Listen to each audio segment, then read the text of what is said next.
I was talking with them a lot when this was all kind of starting up a few weeks ago. At that point, they said me that every positive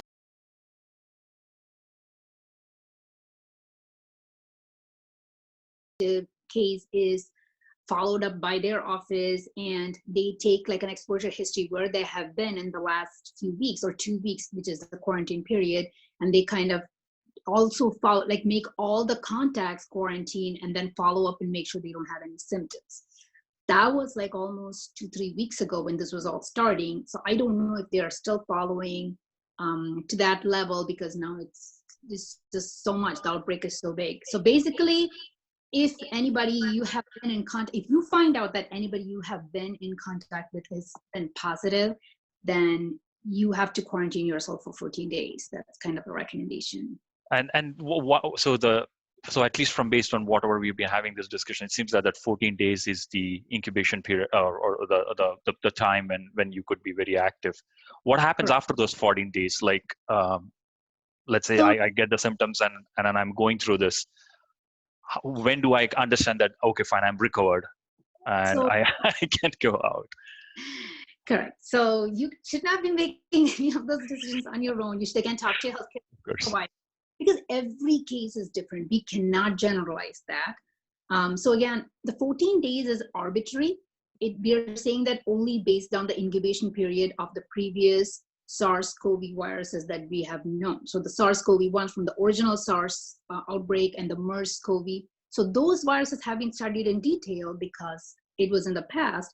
This virus, everything that we are talking about is just from very limited studies from the last few months, right? So there's no long-term studies. The virus have not been studied in that detail, but approximately they are saying the incubation period is around 2 to 14 days.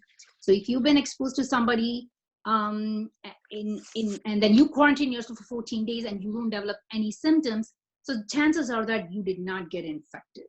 So then, yes, you can go out, and then there is no recommendation for any further quarantine for you. Now, if was your question again, if you're infected and then you're quarantining?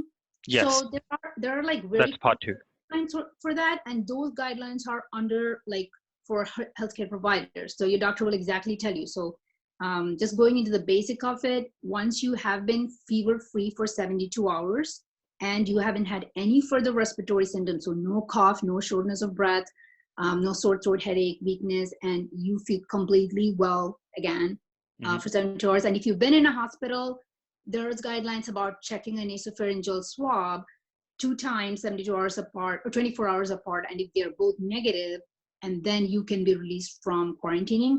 But a lot of the times, especially in younger infected patients, and if you're not being in the hospital and you are quarantining at home, you're not testing. So again, they go by the symptoms. If you've been fever-free, if you don't have any symptoms, then wait for 7 days, and then you don't have to quarantine anymore. That's kind of the advice that we are giving patients. Got it.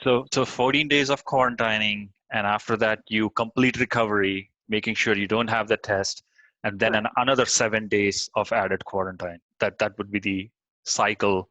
That would be the entire cycle. So not necessarily the 14 plus 7. That 7 can fall inside the 14, because let's say absolutely.